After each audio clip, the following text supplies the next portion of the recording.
Hey there, Jason Podollan from Up My Hockey back again, and we're going to show you today a clip of an interview with Graeme Townshend. And this is at a point in his collegiate career where he was ready to quit hockey. He was going to quit RPI. He was in a rough situation with his coach. He felt that his coach hated him. He felt that he had no future. And a guy that never quit anything was considering hanging up his skates. And this is a conversation he retells about a conversation he had with a scout. And I will come on the back end of this and explain to you why a coach's opinion of you and the relationship you have with your coach matters more than you would ever think as a hockey player. So let's check out what Graeme has to say about his experience at RPI. So Mr. Burke comes up and says, I want to talk to you. So we went for a walk. And it was on Cape Cod. We're going for a walk. And he says, I heard you're quitting hockey. I go, yep, that's right. He says, why is that? I said, well, I don't get along with my coach. And I didn't want to get into all the details. And he goes, yeah, I heard you don't get along with him.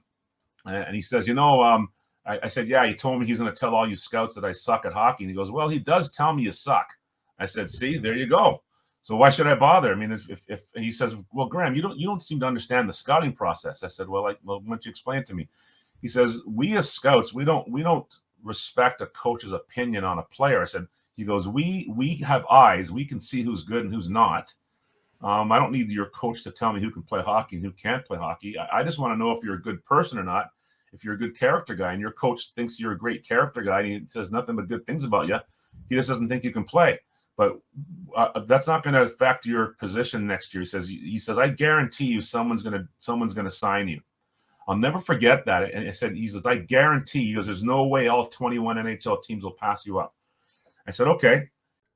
So once again, another example of why your personal characteristics, your personal human intangibles matter and make an enormous difference in your hockey career. Now here's a case where Graeme thought his coach hated him, and he did hate him as a hockey player. Graeme's coach didn't think he was a good hockey player. And Graeme was going to quit the game. He was going to hang him up, thought he didn't have a future. But this scout talked to him and said, you know what?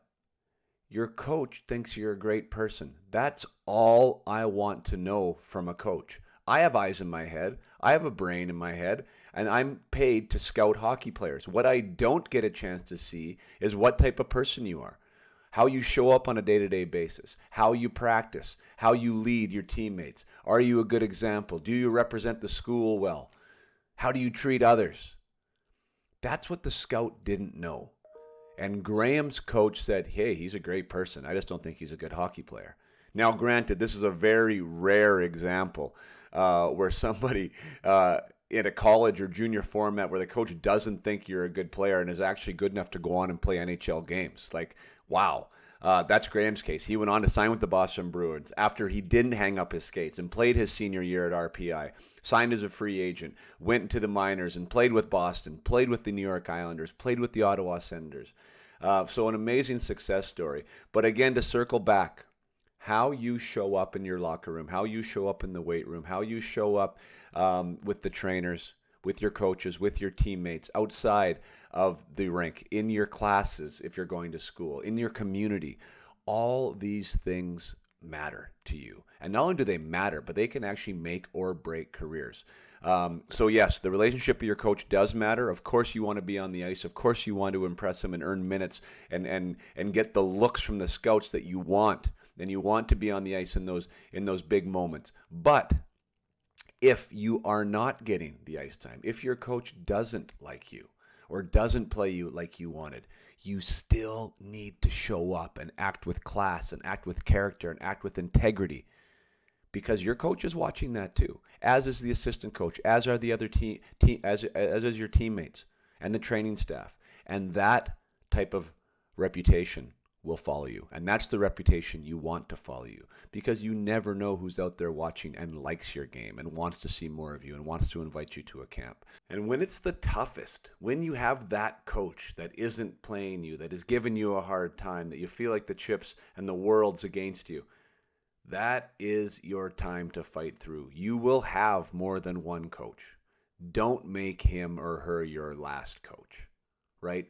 Fight through that scenario, fight through that environment, find the resiliency and the resolve and the character to get through. Keep your head high. Be proud of how you show up in those tough moments, and that will serve you and your career going forward.